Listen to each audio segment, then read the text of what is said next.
Hari ohm and good morning. നമ്മൾ ഓണമൊക്കെ കഴിഞ്ഞു, ഓണത്തിൻ്റെ വെക്കേഷനൊക്കെ കഴിഞ്ഞു. കുറച്ച് ദിവസം നമുക്ക് സ്വസ്ഥമായിരുന്നു, ഒരു പ്രശ്നം ഉണ്ടായിരുന്നില്ല. പക്ഷേ ഈ കോവിഡ് കാലമാണ്, നമുക്ക് പുറത്തൊന്നും ഇറങ്ങാൻ പറ്റിയിട്ടില്ല. ഓണമൊക്കെ ഒരു പേരിന് മാത്രമായി. എന്തായാലും ഓണത്തിൻ്റെ വെക്കേഷനൊക്കെ കഴിഞ്ഞു. നമ്മളിനി ക്ലാസ് വീണ്ടും ആരംഭിക്കാൻ പോവുകയാണ്.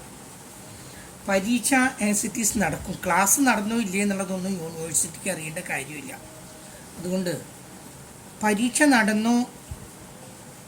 നടക്കുമെന്നുള്ളതിന് യാതൊരു സംശയമില്ല. ക്വസ്റ്റ്യൻ പേപ്പർ ഇടുന്നതൊക്കെ വളരെ സിമ്പിളായിട്ടായിരിക്കാം. അത് ഓൺലൈനിലാണോ എക്സാം വരണം അതൊന്നും നമുക്കറിയില്ല. പക്ഷേ പരീക്ഷ നടത്തും എന്നുള്ളത് ഉറപ്പാണ്. സുപ്രീം കോടതി വിധിയുണ്ട് പരീക്ഷ നടത്താതെ കുട്ടികളെ പ്രൊമോട്ട് ചെയ്യേണ്ട എന്നുള്ളത്. അതുകൊണ്ട് പരീക്ഷ വരുന്നുള്ളത് ഉറപ്പാണ്. പക്ഷേ ക്ലാസ്സുകൾ നടത്തിയിട്ട് പരീക്ഷ വരാൻ അതുണ്ടാവില്ല. സെപ്റ്റംബറിൽ ക്ലാസ് തുടങ്ങുമെന്നൊക്കെ പറയേണ്ടി, ഇനി കോവിഡിൻ്റെ എങ്ങനെയാണ് അവസ്ഥ എന്നൊന്നും നമുക്കറിയില്ല. എന്തായാലും നമുക്ക് നമ്മുടെ ക്ലാസ്സുകൾ തുടങ്ങാതെ പറ്റുന്നില്ല. ക്ലാസ്സുകൾ അവസാനിപ്പിക്കുക വേണം. സെപ്റ്റംബറോടുകൂടി ക്ലാസ്സുകളൊക്കെ അവസാനിപ്പിക്കണം എന്നാണ് പറയുന്നത്. നമ്മളിപ്പം നിൽക്കുന്നത് സെപ്റ്റംബറിലാണ്. സെപ്റ്റംബർ ഒക്ടോബറിൻ്റെ പകുതിയോടുകൂടി ക്ലാസ് അവസാനിച്ച് നവംബറിൽ അടുത്ത സെമ്മ് തുടങ്ങണം. അതിനിടയ്ക്ക് പരീക്ഷ അതിൻ്റെ ഇതിൽ വരും. അതവിടെ നിൽക്കട്ടെ. അപ്പം നമുക്ക് ക്ലാസ് വീണ്ടും തുടങ്ങാം. അപ്പം welcome to the online class of Chinmaya Mission College.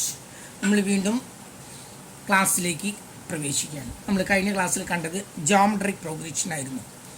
നമ്മൾ ഈ ചാപ്റ്ററിൽ കണ്ടത് ഒന്ന് അരിത്തമാറ്റിക് പ്രോഗ്രഷൻ, മറ്റൊന്ന് geometric progression. Arithmetic progression is more important than geometric progression. Important എന്നുള്ളതല്ല, most of the questions are asked from arithmetic progression. AP എന്നാണ് കൂടുതൽ ചോദ്യങ്ങൾ ചോദിക്കുന്നത്. ജോമെട്രിക് പ്രോഗ്രഷനിലും ചോദിക്കുന്ന ചോദ്യങ്ങൾ എന്തൊക്കെയാണെന്ന് ഞാൻ എടുത്തു പറഞ്ഞിട്ടുണ്ട്.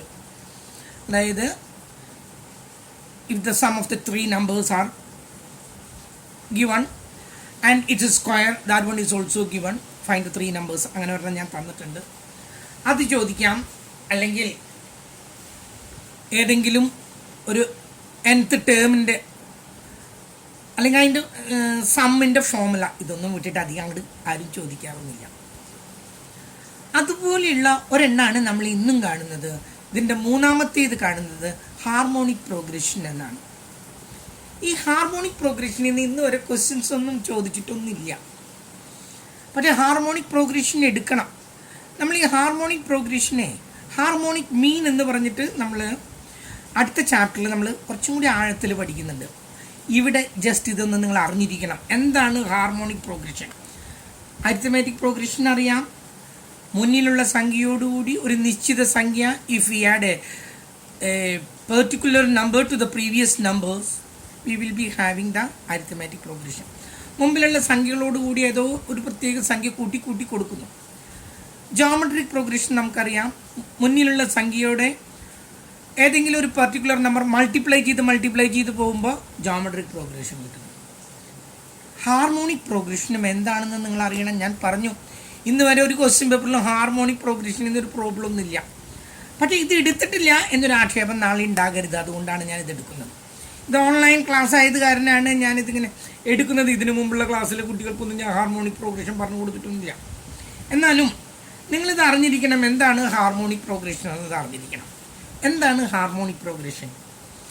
Harmonic progression is a series of numbers, a sequence of numbers which is determined by taking the reciprocal of the arithmetic progression.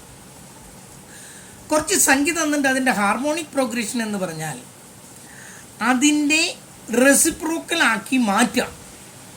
എന്താണ് റെസിപ്രോക്കൽ? 2ൻ്റെ റെസിപ്രോക്കൽ എന്ന് പറയുന്നത് 1/2 ആണ്. മറിച്ചിടാനാ പറയാം. എക്സിൻ്റെ റെസിപ്രോക്കൽ 1/x ആണ്. x/yയുടെ റെസിപ്രോക്കൽ y/x ആണ്. 3/5ൻ്റെ റെസിപ്രോക്കൽ 5/3 ആണ്. അങ്ങനെ മറിച്ചിട്ട് കഴിഞ്ഞാൽ ആ കിട്ടുന്നതിനെയാണ് നമ്മൾ എന്ത് പറയുന്നത്? റെസിപ്രോക്കൽ എന്ന് പറയുന്നത്. അപ്പം തന്നിരിക്കുന്ന സംഖ്യയെ റെസിപ്രോക്കലാക്കി മാറ്റിയിട്ട് എന്നിട്ട് അതിൻ്റെ അരിത്തമാറ്റിക് പ്രോഗ്രഷൻ ആക്കിയാൽ നമ്മൾ അതിനെന്ത് പറയുന്നു? അതിനെ പറയുന്ന പേരാണ് ഹാർമോണിക് പ്രോഗ്രഷൻ.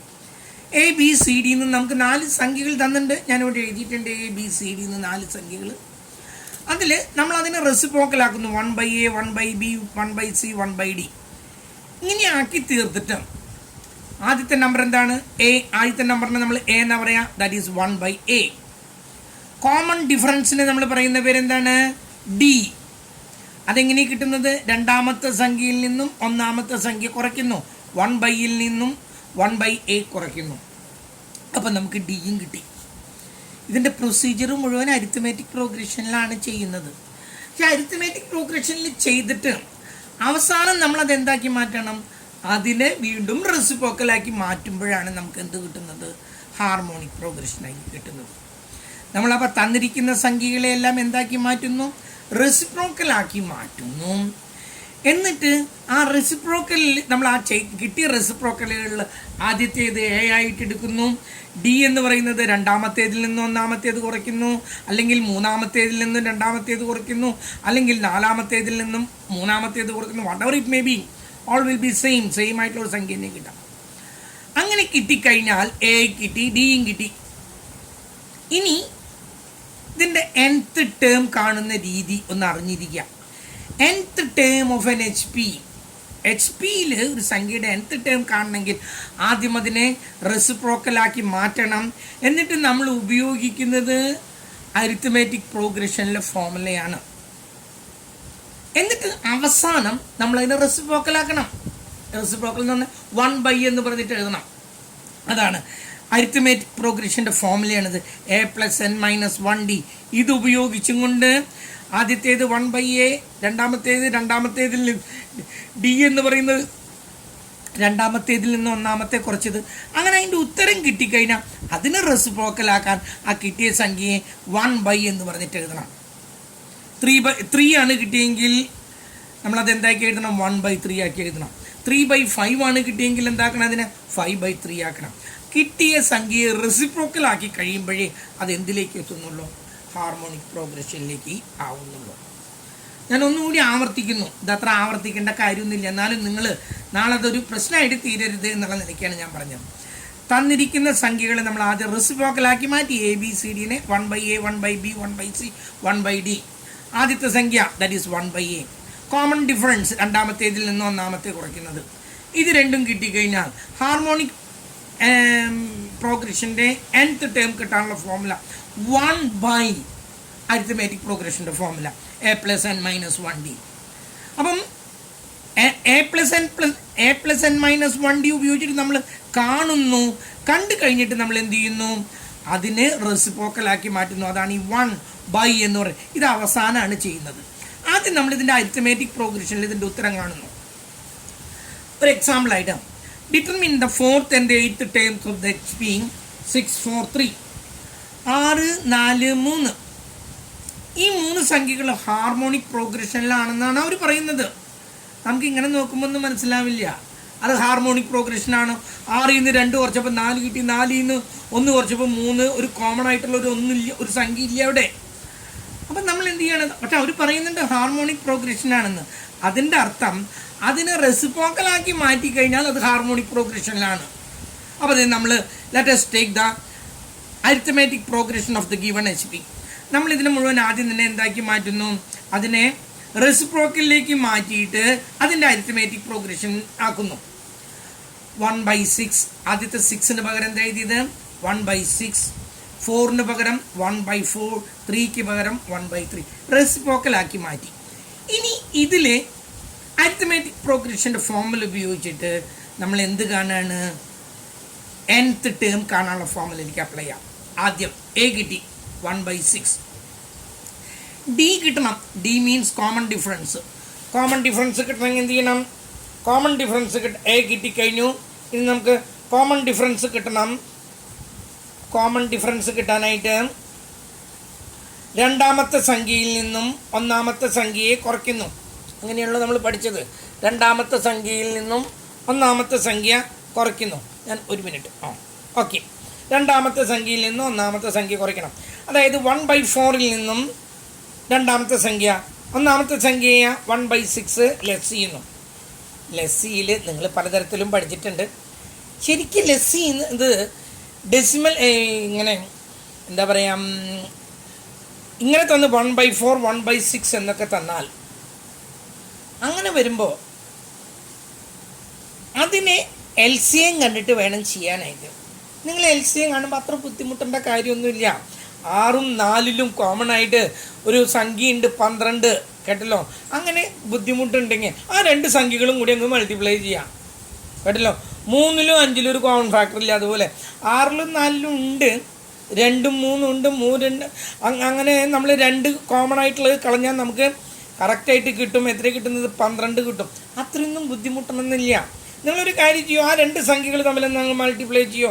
6ഉം 4ഉം കൂടി 6ഉം 4ഉം കൂടി അങ്ങ് മൾട്ടിപ്ലൈ ചെയ്യോ, 24 എഴുതി. എന്നിട്ട് മുകളിൽ ഓരോ സംഖ്യയെയും അതിൻ്റെ എൽ സി എം കൊണ്ട് മൾട്ടിപ്ലൈ ചെയ്യാം. 1/4 ആദ്യത്തെ സംഖ്യ into L C M minus, ഈ മൈനസാണ് ഈ കിടക്കുന്നത്, 1/6 ഇൻറ്റു എൽ സി എം. നോക്കൂ, ഈ 4 ഇതിൽ 6 ടൈം ക്യാൻസൽ ചെയ്ത് പോയി. 4 6 are 24. 6 24ൽ 4 ടൈംസ് ക്യാൻസൽ ചെയ്ത് പോയി. ഇതിൻ്റെ ഇടയ്ക്കുള്ള മൈനസാണ് ഈ കിടക്കുന്നത്. അപ്പോൾ 6 - 4 എന്ന് കിട്ടി നമുക്ക്. 4 6ൽ 24ൽ 6 ടൈം, 6 24ൽ 4 ടൈംസ്. ബൈ 24 ഇവിടെ ഉള്ളതാണ് എൽ സി എം. 6ൽ നിന്ന് 4 പോയ 2, 2/24 എന്ന് കിട്ടി. ഇതിലൊരു കോമൺ ഫാക്ടർ നമ്മൾ കളഞ്ഞു, അപ്പോൾ 1/12 എന്ന് കിട്ടി. ഇതാണ് ഇതിൻ്റെ കോമൺ ഡിഫറൻസ്. ഇല്ലെങ്കിൽ പിന്നെ നിങ്ങൾ കാണുന്ന കൂട്ടത്തിൽ 6ൻ്റെയും 4ൻ്റെയും എൽ സി എം നിങ്ങളിവിടെ കാണില്ലേ, 6 എഴുതി 4 എഴുതി, എന്നിട്ട് എൽ സി എം കാണുന്നു. എൽ സി എം കാണുമ്പോൾ 2 കൊണ്ട് ഡിവൈഡ് ചെയ്ത് 3 2 3 × 2 × 6 6 × 2 12 ഉപയോഗിച്ചിട്ട് നിങ്ങൾ ചെയ്തോളൂ. What ever it may be, എല്ലാവർക്കും ആൻസർ സെയിം തന്നെ, കേട്ടല്ലോ. ചില സംഖ്യകൾ കോമൺ ഫാക്ടർ ഉണ്ടാവില്ല, ഡിവൈഡ് ചെയ്യാൻ പറ്റുന്നത്. ആ 2 സംഖ്യകൾ അങ്ങ് മൾട്ടിപ്ലൈ ചെയ്യുക. എന്നിട്ട് ആ സംഖ്യകളെ കൊണ്ട് ഓരോ സംഖ്യയും മൾട്ടിപ്ലൈ ചെയ്താൽ നമുക്ക് കറക്റ്റായിട്ട് കിട്ടും. ഓക്കെ, അതാണ് ഞാനിവിടെ ചെയ്തത്. 1/4നെ എൽ സി എം കൊണ്ട് മൾട്ടിപ്ലൈ ചെയ്തു, മൈനസ് 1/6നെ എൽ സി എം കൊണ്ട് മൾട്ടിപ്ലൈ ചെയ്തു, 2/24 കിട്ടി. കോമൺ ഫാക്ടർ നീക്കി ഇപ്പോൾ നമുക്ക് എത്ര കിട്ടിയത്? 1/12 എന്ന് കിട്ടി. ഇതാണ് അതിൻ്റെ കോമൺ ഡിഫറൻസ്. അപ്പോൾ നമുക്ക് കോമൺ ഡിഫറൻസ് കഴിഞ്ഞു. ഇനി നമുക്ക് nth ടേം കാണാനുള്ള ഫോർമുലയിലേക്ക് അപ്ലൈ ചെയ്യാം. nth term. nth ടേം എങ്ങനെയാണ് കാണുന്നത്? നമ്മളവിടെ പറഞ്ഞിട്ടുള്ളതാണ് 1/, ഞാനിവിടെ എഴുതിയില്ല, 1/a + n - 1d. അതാണ് nth ടേം. ഹാർമോണിക് പ്രോഗ്രഷന് നമ്മളതിൽ ആ 1 അങ്ങോട്ട് നീക്കി വയ്ക്കുക. ആദ്യം നമുക്ക് a + n - 1d കണ്ട് അവസാനം നമുക്ക് അതിനെ റെസിപ്രോക്കലാക്കാം. 1നെ ഡിവൈഡ് ചെയ്യാന്ന് പറഞ്ഞാൽ റെസിപ്രോക്കലാക്കാണ്. 4th ടേമാണ് നമുക്ക് കാണേണ്ടത്. അപ്പം നമുക്ക് പറയാം a + n - 1d. ആദ്യത്തെ ടേം എന്തായിരുന്നു നമുക്ക് കിട്ടിയിട്ടുള്ളത്? 1/6 ആണ് നമുക്കിവിടെ കിട്ടിയിട്ടുണ്ട്. പ്ലസ് n എത്രാമത്തെ ടേമാണ് കാണേണ്ടത്? 4ാമത്തെ ടേം. 4 - 1d നമുക്കിപ്പോൾ തന്നെ കിട്ടി 1/12. ഓക്കെ, നമ്മൾ എന്ത് ചെയ്തു? 1/6 പ്ലസ് 4ൽ നിന്ന് 1 പോയ 3 ഇൻറ്റു 1/12. ഈ 3 1 പ്ലസ് 3 ഇൻറ്റു 1 3/12. 6ഉം 1/6ഉം 3/12ഉം കൂടി കൂട്ടണം. ഞാൻ പറഞ്ഞു ഇതിൽ രണ്ടിലും കോമൺ ആയിട്ടുള്ള സംഖ്യ നോക്കൂ. 12 എടുക്കണമെങ്കിൽ 12 എടുക്കുക, അല്ലെങ്കിൽ 24 എടുക്കുക, അതൊക്കെ നിങ്ങളുടെ താല്പര്യം. നമുക്കിവിടെ ഇതിൽ 12 രണ്ടിലും പോലും 12 വെച്ചിട്ട് അങ്ങ് ചെയ്യാം. നിങ്ങൾക്ക് ഇപ്പോൾ ബുദ്ധിമുട്ടുണ്ടാക്കണ്ട. 6ലും 12ലും 12 ഉണ്ട്. എൽ സി എം 12 ആണ്. കാരണം 6 ഇതിൽ 2 പ്രാവശ്യം പോവും, 12 ഇതിൽ 1 പ്രാവശ്യം പോവും. 1/6 ഇൻറ്റു 12 പ്ലസ് 3/12 ഇൻറ്റു 12. ഇതിൽ 2 ടൈംസ്, ഇതിൽ 1 ടൈംസ്. അപ്പോൾ എത്ര കിട്ടിയേ? 2 + 3, 2 + 3/12 ദാറ്റ് ഈസ് ഈക്വൽ ടു 5/12. ഇതാ നമുക്കിവിടെ കിട്ടി. ഞാൻ ഇവിടെ കണ്ടുവച്ചിട്ടുണ്ട് 5/12. അപ്പം നമുക്ക് 4th ടേം കിട്ടി. ഇതല്ല 4th ടേം, ഇതിൻ്റെ റെസിപ്രോക്കൽ. അത് ഞാൻ പ്രത്യേകിച്ച് പറഞ്ഞിരുന്നു ഇവിടെ. ഇതിൻ്റെ റെസിപ്രോക്കൽ 5/12ൻ്റെ റെസിപ്രോക്കൽ എന്ന് പറഞ്ഞാൽ എത്രയാണെന്ന് കിട്ടുന്നത്? 12/5 ആണ് നമ്മുടെ ഉത്തരം. അത് മറക്കരുത്. 12/5 ആണ് അതിൻ്റെ ഉത്തരം. അടുത്തത് നമ്മൾ നോക്കുന്നത് 8th ടേമാണ്. സിമിലർലി 8th ടേം എങ്ങനെയാണ് കിട്ടുന്നത്? ഇവിടെ a പ്ലസ്, അതിന് മുമ്പ് 1 ഉണ്ട് കേട്ടോ, മറക്കരുത്. 1/a + n - 1d. 8th term കിട്ടണമെങ്കിൽ ആദ്യത്തെ term 1/6 plus 8 - 1 into common difference 1/12. നമ്മൾ പ്രോബ്ലം അടുത്ത സ്റ്റെപ്പിലേക്ക് കിടക്കുന്നു. 1/6 8ൽ നിന്ന് 1 പോയ 7 ഇൻറ്റു 1/12. 1/6 7 ഇൻറ്റു 1 7/12. 12ൻ്റെയും 6ൻ്റെയും LCM 12 തന്നെ, നമ്മൾ നേരത്തെ കണ്ടതാണല്ലോ. ഓരോ സംഖ്യനെയും LCM കൊണ്ട് മൾട്ടിപ്ലൈ ചെയ്ത് 1/6 ഇൻറ്റു 12 പ്ലസ് 7/12 ഇൻറ്റു 12. ഈ 6 ഇതിൽ 2 ടൈംസ് ക്യാൻസൽ ചെയ്ത് പോയി. ഓക്കെ, പിന്നെ ഈ 12ഉം 12ഉം ക്യാൻസൽ ചെയ്ത് ബാക്കി എത്രയുണ്ട്? 7 ഉണ്ട്. 7 + 2 9/12. 9/12 എന്ന് പറഞ്ഞാൽ ഇതിലൊരു കോമൺ ആയിട്ടൊരു സംഖ്യയുണ്ട്, ദാറ്റ് ഈസ് 3, ദാറ്റ് ഈസ് 3/4. 3/4 അല്ല ഇതിൻ്റെ ആൻസർ. അത് നിങ്ങൾ ആദ്യം തന്നെ മനസ്സിലാക്കുക. അതിൻ്റെ റെസിപ്രോക്കൽ ഏതാണോ അതാണ്. 3/4ന് റെസിപ്രോക്കൽ എത്രയാണ്? 4/3. അപ്പം നമുക്ക് കിട്ടി 4th ടേം 12/5ഉം 8th ടേം 4/3യുമാണ് നമ്മുടെ ഉത്തരങ്ങൾ. ഓക്കെ, ഇത് മനസ്സിലായല്ലോ നിങ്ങൾക്ക്? ഞാൻ പറഞ്ഞു ഇതൊന്നും പഠിച്ചിട്ടിപ്പോൾ നിങ്ങൾക്ക് അങ്ങ് അപ്ലൈ ചെയ്യാനൊന്നും പറ്റുന്നില്ല, കേട്ടല്ലോ. ഇവിടെ സിമ്പിൾ നമ്പറായ കാരനൊക്കെ കാണാൻ പറ്റി നിങ്ങൾക്ക്. പക്ഷേ ഇതൊക്കെ ഒരു എക്സാമ്പിൾ എന്നുള്ള നിലയ്ക്ക് ഞാൻ ഒരെണ്ണം കാണിച്ചു തന്നതാണ്. സാധാരണ നിലയ്ക്കൊന്നും ഇത് കണ്ടുപിടിക്കാനായിട്ട് നിങ്ങൾക്കത് പറ്റില്ല. എന്തായാലും ഹാർമോണിക് പ്രോഗ്രഷൻ എന്താണെന്നുള്ളത് നമ്മൾ അറിയണം. It is a series of numbers which is determined by taking the reciprocal of the arithmetic progression. Arithmetic പ്രോഗ്രഷനിലേക്ക് ആദ്യം തന്നെ അതിനെ റെസിപ്രോക്കൽ ആക്കിയിട്ട് അതിൻ്റെ അരിത്തമാറ്റിക് പ്രോഗ്രഷൻ വെച്ചിട്ടാണ് നമ്മൾ എന്ത് കാണുന്നത്? ഹാർമോണിക് പ്രോഗ്രഷൻ കാണുന്നത്. അത് നിങ്ങൾ അറിയണം. പിന്നെ ഇത് നമ്മൾ കുറച്ചുകൂടി ആഴത്തിൽ ഇവിടെ കാണുന്നുണ്ട്. അടുത്ത ഒരു ചാപ്റ്ററിൽ നമ്മൾ കാണുന്നുണ്ട്. അടുത്ത ചാപ്റ്ററിൽ നമ്മളിതിൻ്റെ ആഴത്തിലേക്ക് കാണുന്നുണ്ട്. അവിടെ നമ്മളത് ഹാർമോണിക് മീൻ എന്നുള്ള പേരിലാണ് നമ്മൾ പഠിക്കുന്നത്, അല്ലാതെ ഹാർമോണിക് പ്രോഗ്രഷൻ അല്ല. ഹാർമോണിക് മീൻ എന്ന പേരിൽ നമ്മളത് അവിടെ കാണുന്നുണ്ട്. അതുകൊണ്ട് അവിടെ ഞാൻ സ്വല്പം കൂടി കാര്യമായിട്ട് ഞാൻ എടുക്കാം. ഇനി ഇതിൽ നിന്ന് വന്നിട്ടുള്ളൊരു ചോദ്യം, ഈ കണ്ട വർഷമായിട്ട് ചോദിച്ചിട്ടുള്ളൊരു ചോദ്യം OMR ഒരു ചോദ്യമാണ്. അതിൽ OMR which one is true? Arithmetic mean is greater than geometric mean is greater than harmonic. No, arithmetic mean is greater than geometric mean is greater than harmonic mean. അതിൻ്റെ താഴെ തന്നിരിക്കുന്നു arithmetic mean is less than geometric mean is less than harmonic mean. പിന്നെ ഇതുപോലെ ഒരു 4 എണ്ണം തന്നിട്ട് ഇതിലേതാണ് ശരിയെന്ന് ചോദിച്ചിട്ടുണ്ട്. അത് ഞാൻ പറഞ്ഞു, അത് അടുത്ത ചാപ്റ്ററിൽ ഞാനത് വ്യക്തമായിട്ട് ഞാനത് പറഞ്ഞുതരും. അതിൻ്റെ ഉത്തരം ഇതാണ്: അരിത്തമാറ്റിക് മീൻ ആണ് എപ്പോഴും എല്ലാത്തിനേക്കാളും വലുത്. Arithmetic mean is greater than geometric mean which is greater than harmonic മീൻ. എപ്പോഴും ഹാർമോണിക് മീൻ ചെറുതായിരിക്കും, അതിനേക്കാൾ വലുതായിരിക്കും അരിത്തമാറ്റിക് മീൻ, അതിനേക്കാൾ വലുതായിരിക്കും ഞാൻ പറഞ്ഞത് തെറ്റി. ഹാർമോണിക് മീൻ എപ്പോഴും ഏറ്റവും ചെറുതായിരിക്കും, അതിനേക്കാൾ വലുതായിരിക്കും ജോമെട്രിക് മീൻ, അതിനേക്കാൾ വലുതായിരിക്കും അരിത്തമാറ്റിക് മീൻ. അത്രമാത്രമേ ഇതിന്നുള്ളൂ. പിന്നെ ഹാർമോണിക് പ്രോഗ്രഷൻ എടുത്തിട്ടില്ല എന്ന് പറയരുത് എന്നുള്ള നിലയ്ക്കാണ് ഞാനിതിൽ ഒരു പ്രോബ്ലവും ഞാൻ ചെയ്ത് കാണിച്ചു തന്നു. എല്ലാം കഴിഞ്ഞു. അതിനൊന്നും വേണ്ടി അധികം സമയം മെനക്കെടുത്തരുത്. അതുപോലെ ജോമെട്രിക് പ്രോഗ്രഷനിലും ഞാൻ പറഞ്ഞു തന്നിട്ടുണ്ട്. അതിന് എവിടെയാണ് സ്ട്രെസ് ചെയ്യേണ്ടതെന്ന് ഞാൻ ആവർത്തിച്ച് ഞാൻ പറഞ്ഞു തന്നിട്ടുണ്ട്. ബാക്കിയുള്ളത് നമ്മൾ വെറുതെ ഒന്ന് അറിഞ്ഞിരിക്കാൻ വേണ്ടി മാത്രം പറയുന്നതാണ്. ഇനി നമ്മൾ കാണാൻ പോകുന്നത് അടുത്ത ചാപ്റ്ററാണ് കാണാൻ പോകുന്നത്. ആ ചാപ്റ്ററിൽ അതിൻ്റെ പേര് മാത്തമാറ്റിക്കൽ ആപ്ലിക്കേഷൻ ഓഫ് ദ എന്താണ് നമ്മൾ ഇത്രയും ദിവസം പഠിച്ചല്ലോ, അതിൻ്റെ ഒരു മാത്തമാറ്റിക്കൽ ആപ്ലിക്കേഷൻ. നമ്മൾ പലതും പഠിച്ചു. അത് നമുക്കതെങ്ങനെ അതിൻ്റെ ബിസിനസ്സിലേക്ക് മാത്തമാറ്റിക്കൽ ആപ്ലിക്കേഷൻ ഇൻ ബിസിനസ്സിലേക്ക് നമ്മൾ അതെങ്ങനെ അപ്ലൈ ചെയ്യുന്നു. Especially you are commerce student, you have to study about the commerce, not the mathematics, but we have to apply mathematics in commerce. മാത്തമാറ്റിക്സിൻ്റെ ആപ്ലിക്കേഷൻ ഇല്ലാതെ പറ്റില്ല. ഒരു ഉദാഹരണമാണ് ഇൻട്രസ്റ്റ്. ബാങ്കിലൊക്കെ ജോലി കിട്ടുകയാണെങ്കിൽ you have to calculate the interest. There are 2 types of interest. One is simple interest and other one is compound interest. രണ്ടും നിങ്ങൾ അറിഞ്ഞിരിക്കണം. ഇല്ലാതെ ബാങ്കിലൊക്കെ ചെന്നിട്ട് ഒരു കാര്യമില്ല. അതുപോലെ തന്നെ ടൈം വാല്യൂ ഉണ്ട്. ടൈം വാല്യൂ എന്താണ്? ടൈം വാല്യൂ എന്നൊക്കെ പറഞ്ഞാൽ ടൈം വാല്യൂ എന്ന് പറയുന്നത് നോക്കൂ, ഞാൻ ഇപ്പോൾ ഈ വെക്കേഷനിൽ ഓണത്തിന് മുമ്പായിട്ട് ഒരു വാഷിംഗ് മെഷീൻ വാങ്ങിക്കാനായിട്ട് ചെന്നു. അങ്ങനെ പാറയിൽ ഏജൻസീസ്, യെസ്, അവിടെയാണ് പോയത്. അപ്പം അവിടെ ചെന്നപ്പോൾ ഈ കോവിഡ് സമയമായ കാരണം ആൾക്കാരൊന്നും വാങ്ങിക്കാറൊന്നും ഇല്ല, സാധനങ്ങളൊന്നും വാങ്ങിക്കാൻ. Nobody is coming there. അതുകൊണ്ട് ഞങ്ങൾ ചെന്ന വഴിക്ക് ഞാനും ഉണ്ടായിരുന്നു, എൻ്റെ മോളുണ്ടായിരുന്നു, എൻ്റെ മിസ്സസ് ഉണ്ടായിരുന്നു. ചെന്ന വഴിക്ക് അവർ ഹാർദമായി സ്വീകരിച്ചു. ചായ വേണോ, കാപ്പി വേണോ, കൂൾ ഡ്രിങ്ക്സ് വേണോ? നമ്മൾ പറഞ്ഞു ഒന്നും വേണ്ട, കാരണം ഒന്നും പുറമെന്ന് കഴിക്കാൻ പറ്റാത്ത കാലഘട്ടങ്ങളാണ്. മാത്രമല്ല നേരിട്ട് സംസാരിക്കാൻ പോലും പറ്റാത്ത കാലമാണ്. എൻ്റെ മോളുടെ കയ്യിലാണെങ്കിൽ ഒരു ചെറിയൊരു വാവിയുണ്ട്, 2 വയസ്സുള്ളൊരു കൊച്ചുണ്ട്.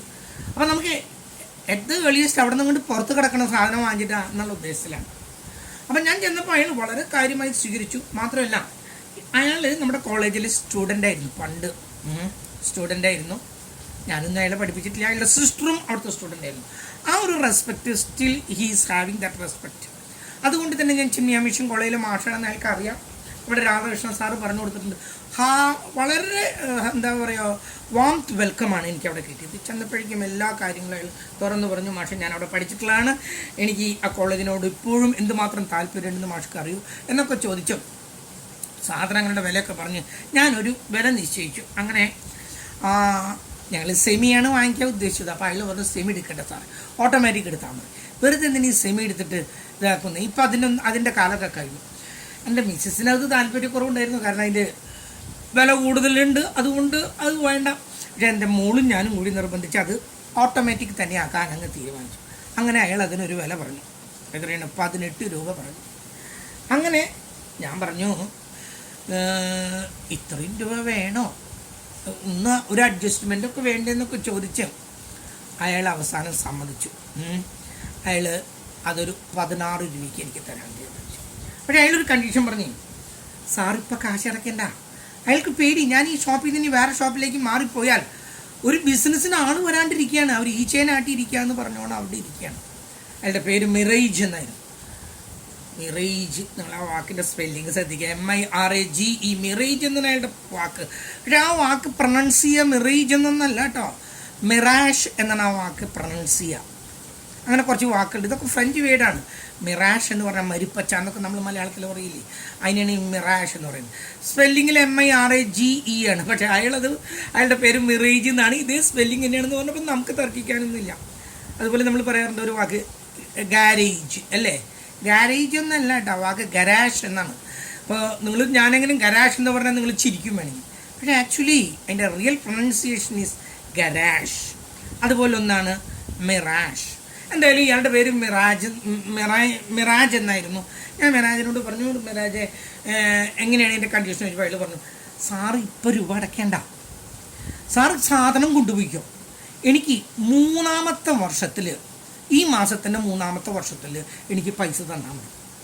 അപ്പം ഞാൻ പറഞ്ഞു എന്നാലത് ഇൻസ്റ്റാൾമെൻ്റ് വേണ്ട സാറ്, സാർ എന്തിനാ ബുദ്ധിമുട്ടണേ, എനിക്ക് ഈ 16 രൂപ 3ാമത്തെ വർഷം ഈ ഡേറ്റിൽ എനിക്ക് സാറിൻ്റെ അക്കൗണ്ടിൽ എനിക്ക് കിട്ടണം. അപ്പം ഞാൻ ആലോചിച്ചു, ശരി എന്നാൽ അങ്ങനെ ആവട്ടെ. അപ്പം ഞാൻ ചോദിച്ചു, മിറാജ് ഞാനൊരു കാര്യം ചെയ്യാം, ആ തുക 16,000 രൂപ ഇപ്പം ഞാൻ അങ്ങോട്ട് കയ്യിൽ തരികയാണെങ്കിൽ എത്ര രൂപ തരണം എന്ന് ചോദിച്ചു. അപ്പോൾ അയാൾ ചോദിച്ചു റെഡി ക്യാഷ് ആയിട്ടോ? യെസ് റെഡി ക്യാഷ് ആയിട്ട് ഞാൻ ഇപ്പം തരികയാണെങ്കിൽ എത്ര വേണം? അപ്പോഴാണ് അയാൾ പറയണത്, സാർ ഒരു മിനിറ്റ് നിങ്ങൾക്ക് കാൽക്കുലേറ്റ് ചെയ്ത്, നിങ്ങൾക്ക് അതിൻ്റെ കാര്യം മനസ്സിലായോ?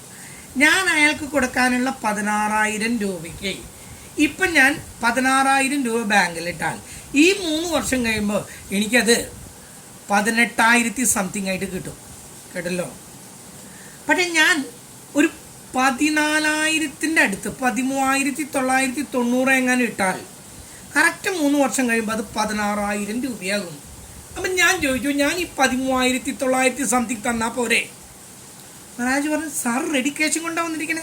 അതെ, ഞാൻ റെഡി ക്യാഷും കൊണ്ടാണ് വന്നിരിക്കുന്നത്, ചെക്കല്ല റെഡി ക്യാഷായിട്ട് ഞാൻ തരാൻ തയ്യാറാണ്.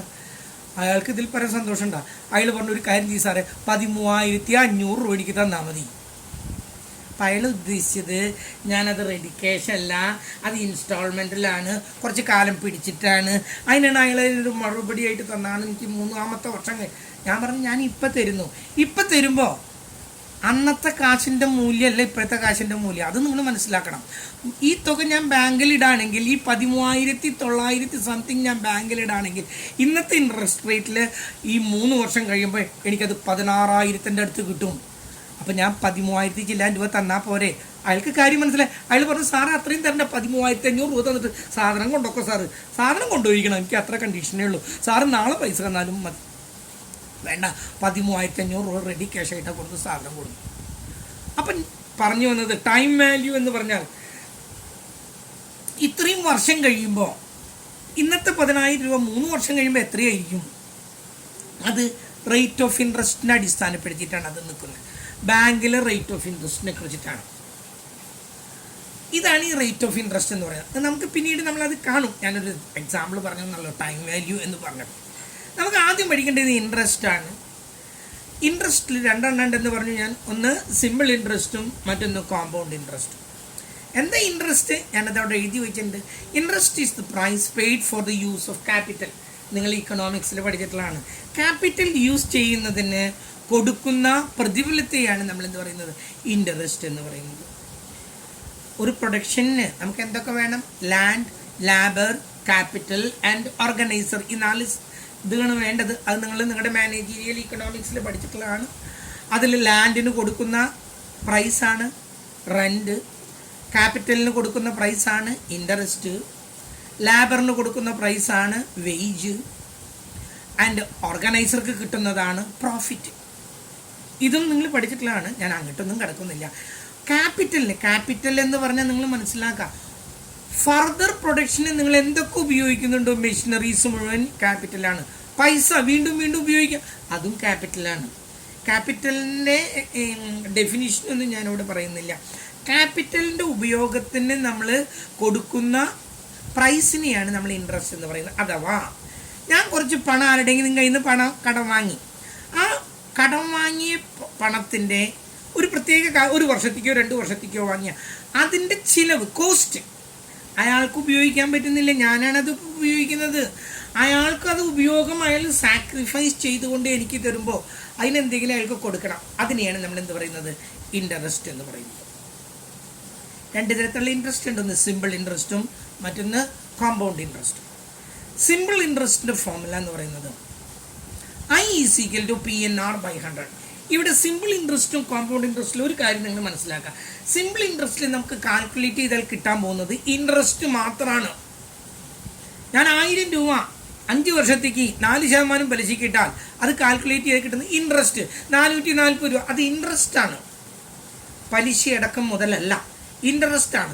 അതിൻ്റെ 4 വർഷം കഴിഞ്ഞാൽ എന്ത് കിട്ടുമെന്ന് ചോദിച്ചാൽ പലിശ മാത്രമല്ല, ഞാനിട്ട തുകയും കിട്ടണം. അപ്പോൾ ഈ 1000 440 കൂടി കൂട്ടുമ്പോൾ 1440 കിട്ടണം. ഇൻട്രസ്റ്റിന് നമ്മൾ പറയുന്ന പേര് I എന്നാണ്. ആ സമയത്ത് പലിശയടക്കം മുതൽ എനിക്ക് 4 വർഷം കഴിഞ്ഞാൽ എൻ്റെ കയ്യിൽ എത്തുന്നത് അത് നമ്മൾ പറയുന്നത് A എന്നാണ്. അത് കിട്ടണമെങ്കിൽ ഇൻട്രസ്റ്റും ഞാൻ ആദ്യം ഇട്ട തുകയും കൂടി കൂട്ടണം. അതേ സമയത്ത് കോമ്പൗണ്ട് ഇൻട്രസ്റ്റിൽ അങ്ങനെയല്ല. നമ്മൾ കാൽക്കുലേറ്റ് ചെയ്താൽ കിട്ടുന്നത് പലിശയടക്കം മുതലാണ് നമുക്ക് കിട്ടുക. അതിൽ ഇൻട്രസ്റ്റ് കിട്ടണമെങ്കിൽ അതിൽ നിന്നും നമ്മൾ തുടക്കത്തിൽ ഇട്ടതായ എമൗണ്ട് കുറച്ചെങ്കിൽ മാത്രമേ ഇൻട്രസ്റ്റ് കിട്ടൂ. അത് തലയിൽ കയറണം നിങ്ങളുടെ. സിമ്പിൾ ഇൻട്രസ്റ്റിൽ കാൽക്കുലേറ്റ് ചെയ്താൽ കിട്ടുന്നത് ഇൻട്രസ്റ്റ് മാത്രമാണ്. കോമ്പൗണ്ട് ഇൻട്രസ്റ്റിൽ നിങ്ങൾ കാൽക്കുലേറ്റ് ചെയ്താൽ കിട്ടുന്നത് പലിശയടക്കം മുതലാണ്. അതിൽ നിന്നും പലിശ മാത്രം കിട്ടണമെന്നുണ്ടെങ്കിൽ അതിൽ നിന്നും നമ്മൾ ആദ്യം നിക്ഷേപിച്ച പലിശ തുക കുറയ്ക്കണം. എന്തായാലും ഇതിൻ്റെ ഫോർമുല ഇതാണ്. I is equal to PNR/100. ചിലർക്ക് PRT/100 എന്നൊക്കെ പറയും. നമുക്ക് PNR/100 എന്ന് പഠിക്കാം. കാരണം കൂടുതൽ കുട്ടികളും ഈ ഫോർമുലയാണ് കണ്ടിരിക്കുന്നത്. ഈ ബൈ എന്നുള്ളത് ശരിക്കും R/by എന്നേ ഉള്ളൂ. പക്ഷെ ഇവിടെയൊക്കെ ഇൻറ്റു ആയതുകൊണ്ട് ഇത് നേരെ വരച്ചാലും ഒരു കുഴപ്പമില്ല കേട്ടല്ലോ. മുഴുവൻ വരച്ചാലും നമുക്കൊരു പ്രശ്നമില്ല. ഇൻറ്റു ആയതുകൊണ്ടാണ്. അതിനിടയ്ക്ക് ഒരു പ്ലസ് ഒക്കെ ഉണ്ടെങ്കിൽ മാറി മാറി നിൽക്കുമായിരുന്നു. P എന്ന് പറയുന്നത് പ്രിൻസിപ്പൾ കേട്ടല്ലോ. നമ്മൾ ഇട്ട തുകയെ, നമ്മൾ ബാങ്കിലിട്ട തുകയെ, അതിനെയാണ് ആ തുകേനെയാണ് നമ്മൾ എന്ത് പറയുന്നത്? P എന്ന് പറയുന്നത്. That is known as a principal. N means the number of years. എത്ര വർഷത്തേക്കാണ് നമ്മളിത് ഇടുന്നത്? 3 വർഷത്തേക്കാണെങ്കിൽ 3, 5 വർഷത്തേക്കാണെങ്കിൽ 5, 7 വർഷത്തേക്കാണെങ്കിൽ 7. R means rate of interest. Rate of interest എന്ന് പറയുന്നത് സ്വാഭാവികമായിട്ടും പേഴ്സൻറ്റേജിലാണ് അത് പറയാം. 6%, 8%, 12%, 10% എന്ന് പറഞ്ഞാൽ 100 രൂപയ്ക്ക് 10. അപ്പോൾ 200 രൂപയ്ക്കാകുമ്പോൾ 20 രൂപ, 1000 രൂപയ്ക്കാണെങ്കിൽ 100 രൂപ. പേഴ്സൻറ്റേജിലാണ്. Always it is expressed in percentage. മാത്രമല്ല ഇത് സാധാരണ കാൽക്കുലേറ്റ് ചെയ്യുന്നത് ഒരു വർഷത്തേക്കാണ്. ആനുവലിയാണ് ഇത് കാൽക്കുലേറ്റ് ചെയ്യുക. അതുകൊണ്ട് ഇത് എപ്പോഴും പറയുന്നത് പെർ ആനം എന്നാണ്. പെർ ആനം എന്ന് വെച്ചാൽ പെർ ഇയർ എന്നർത്ഥം. ഓരോ വർഷം എന്നാണ് കണക്ക്. നമ്മളിവിടെ വർഷം മാത്രമല്ല കേട്ടോ, അർദ്ധവാർഷികം കാണാറുണ്ട്, ക്വാർട്ടർലി കാണാറുണ്ട്. എന്തായാലും നിങ്ങളൊന്ന് മനസ്സിലാക്കാം, വർഷ